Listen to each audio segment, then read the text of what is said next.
Hello বন্ধুরা, good morning, শুভ সকাল। সবাই আপনারা কেমন আছেন? আমরা তো খুব ভালো আছি। আজকে খুব স্পেশাল ডে, ওই জন্য তাড়াতাড়ি উঠে পড়েছি। উঠে স্নান টান করে পুজো করতে হবে।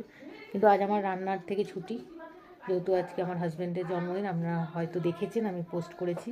তো আজকে আমার বাড়িতে আমার মা বাবা এসছেন, তাই আমার মা আর আমার শাশুড়ি মাই রান্না করবে। যেহেতু আজ হাজব্যান্ডের জন্মদিন আর মাদেরই দিন, মারাই রান্না করবে, তাই আমার আজকে ছুটি। তাই চলুন দেখে নিই যে আমার হাজব্যান্ড কী করছে। ও উঠে পড়েছে আজকে সকাল সকাল। এই যে দেখুন, সবাই ওকে উইশ করে দিন। তো এবার যাই রান্নাঘরে, গিয়ে দেখি শাশুড়ি মায়ের কী রান্না শুরু করেছে। চলুন যাওয়া যাক। এই যে আমি রান্নাঘরে চলে এসেছি। শাশুড়ি মা কী রান্না শুরু করেছেন? প্রথমে পায়েস হচ্ছে। ও, বার্থডের প্রথম স্পেশাল রান্না পায়েস। হ্যাঁ। এই যে দুধ চাপিয়ে দিয়েছে। এরপরে এখনো অনেক আইটেম আছে।